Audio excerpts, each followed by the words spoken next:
দেশৰ প্ৰধানমন্ত্ৰীয়ে জনতাক কৈছে পেট্ৰল ব্যৱহাৰ কমকৈ কৰক, হৰ্ণ নিকিনিব, বিদেশ যাত্ৰা স্থগিত ৰাখক। কিন্তু এই উপদেশ কেৱল জনসাধাৰণৰ বাবেই নেকি?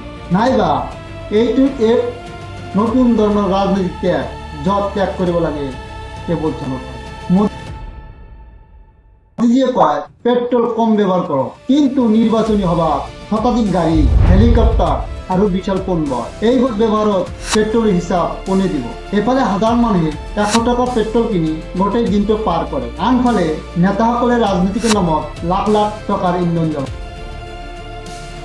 দেশৰ অৰ্থনীতি সংকটৰ সময়ত জনতাক কোৱা হৈছে হৰ্ণ নিকিনিব, কিন্তু সাধাৰণ মানুহে হৰ্ণ কিনে ভৱিষ্যত সুৰক্ষাৰ বাবে। নেতাসকলৰ সুৰক্ষা সেয়া আছে জেটত চিকিউৰিটি, বাংলো, লাক্সাৰি সুবিধা। প্ৰশ্ন হয়, ত্যাগৰ আহ্বান যদি সত্যি হয়, প্ৰথমে নেতাসকলে নিজৰ বিলাসিতাক কমাওক।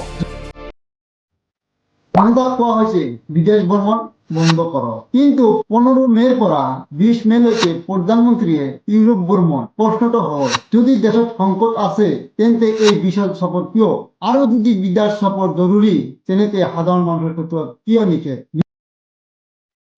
বিহাৰ আৰু উত্তৰ প্ৰদেশত বহু নেতা নিজৰ বক্তব্যৰ বাবে সমালোচনাৰ মুখত। কেতিয়াবা জনতাক নগদ উপহাৰ, কেতিয়াবা দায়িত্বহীন মন্তব্য। এইবোৰে কি দেখুৱায়? জনতাৰ সমস্যাৰ পৰা বিচ্ছিন্ন এক ৰাজনীতি।